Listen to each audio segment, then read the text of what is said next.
नमस्कार जय जगन्नाथ आपण मानक स्वागत करछि देसी फूड कोर्ट ओडिशा को। तो आज बनेबा छोट चिंगुड़ी रे दुईटा रेसिपी भाबुछि आपण मानक दुईटा जाक रेसिपी भल लागियो बोली। तो एठी चिंगुड़ी की बाछि कि मठी लूण हळदी गोळे की रखि नेछि। तो आपण माने दुईटा जाक रेसिपी बहुत ही सरल उपाय कम समय रे बनै परिबे। तो एठी मु नेछि सोरिष तेल टिके अधिका नेछि जेहेतु दुईटा रेसिपी बनेबा। तो एठी मु नेछि बड़ी जोटा कि बीरी बड़ी। तो आपको ये गैस रेट मीडियम रखी बड़ी की टिके भल से भाजी नेबा। तो टिके बड़ी भाजी गला पर बड़ी की आमे साइड कर नबा।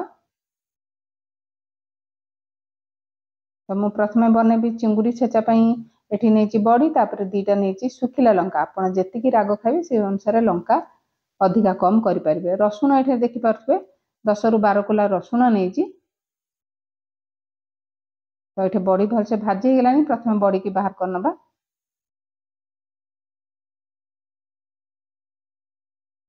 तो दुईटा जाक रेसिपी आपण मानकु कोटा भल लागिला निश्चिंत कमेंट करी कहबे।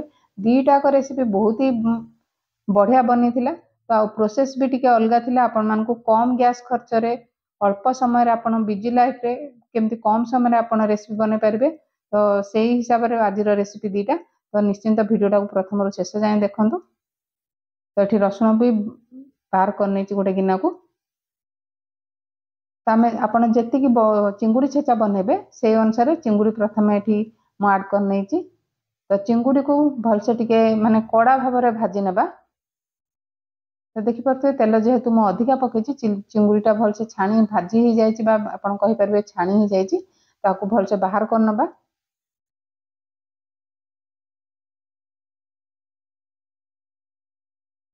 तो एमती छेचा बने कि आपण पखाळ सहित खाई परिबे। तो गरम भात सहित खाई परिबे टिके बहुत ही टेस्टी बनुछि। तो सेम तेल रे आउ जो बड़का चिंगुड़ी आमे तरकारी बनेया पे रखथिली से चिंगुड़ी के एठी पके नेछि। तो चिंगुड़ी को आपण जेमती तरकारी कले चिंगुड़ी भाजु नोचंती सेही हिसाब रे एठी चिंगुड़ी को मु भाजी नेछि। तो चिंगुड़ी भाजी होला पर मु एठी बाहर कर नेछि। एठी तरकारी पय मु एठी सिंपल परिबा नेछि। बेसी परिबा नै कि घांटा बनेले भल लागेनी। तो एमती कम परिबा नै कि आपण बनांतु बहुत ही टेस्टी बनुछि। तो एठी नेछि पोईर डंक गोटे बाइगण दुईटा आलू छोट खंड कखारु आ गोटे मूला। तो एतिकी परिबा नै कि मु आजिर रेसिपी बनेबी। तो आपण जदि अधिका लोकन पय करूचंती ए सब रो परिमाण अधिका नै परिबे। तो राग पय नेछि 4टा कंचा लंका फाळे पियाज 7 रु 8 कोला रसुन आउ खंडे अदा आउ अध चमच रु कम नेछि जीरा गोटे बड़ चमच नेछि हळदिया सोरिष आपण चाहिले जो रेगुलर सोरिष नै परिबे। आ पियाज गोटे खंड नेछि आकु चिकनिया गोटे पेस्ट बाटी नेबा। तो एठी नेछि मु प्रेशर कुकर यूज करछि जोथरे कि देखि परथबे गोटे चमच रु भी कम तेल नेछि।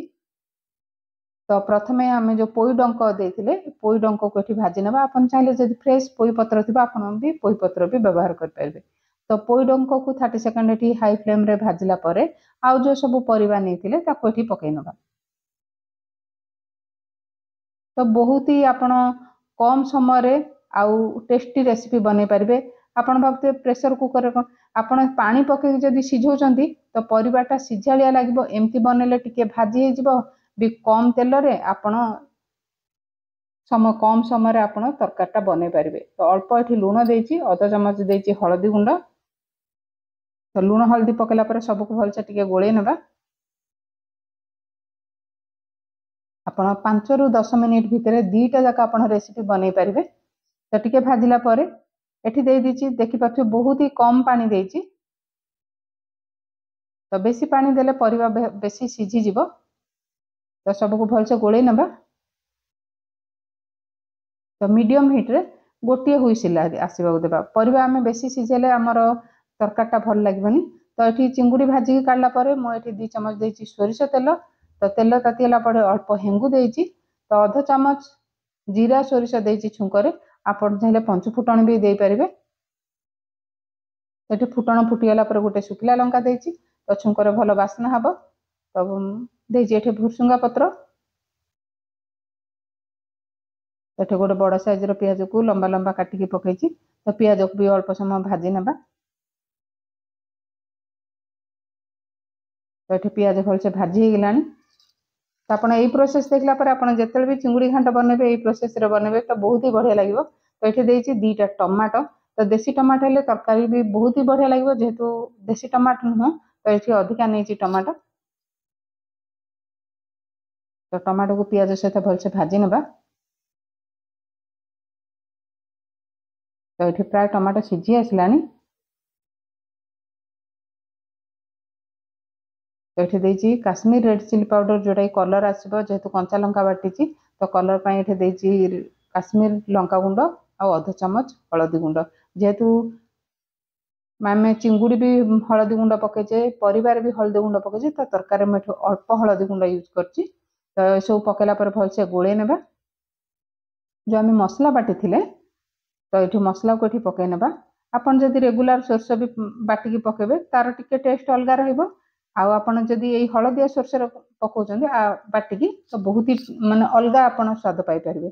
एठी 2 ରୁ 3 मिनिट आम मसला को भलसे कसिला परे एठी जो चिंगुड़ी भाजी थिली एठी चिंगुड़ी की पकई नेची। तो चिंगुड़ी पकेला परे मसला सहित चिंगुड़ी की टिके भलसे कसी नेबा।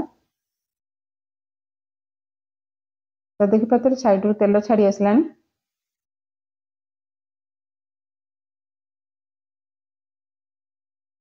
जो आम परिवा को सिझे थिले तो ये परिवा को आम पकई नेबा। तो देखि पारथियो परिवा जमा माने मिसिनी पूरा गोटा गोटा अच्छी। तो यही प्रोसेस रे बनातु, आपन परिवा भी सिझिबनी, आपन को लागिबो जेमति आपन मसला सहित परिवा कसिकी तरकारी बनाउछन्ती एई टेस्ट पाई परिबे। तो आज रेसिपी जदि आपन मानकु भल लागु तो वीडियो गोटे लाइक करनियंतु। आ चैनल रे नुआ थिले चैनल को निहाती ही सब्सक्राइब करंतु। आ रेसिपीटा भल लागु जदि फैमिली फ्रेंड सहित निश्चिंत वीडियो को शेयर करिवे। तो ये परिवा पकेला परे मसला सहित 1 ରୁ 2 मिनिट भलसे गोले नेबा। तो आपन को देखी खाइबा को इच्छा बन बहुत ही सतरे टेस्टी होता। तो आपन एमती भी खाई परिबे। तो मुझे प्रेसर धोईकी अल्प पानी दे देची। तो ये तरकारीटा बेसी पतला हेले भल लागबनी, जेहेतु मसलाटा कसिचे आम अल्प पानी दे देची टिके समय फुटिया पई छाड़दबा।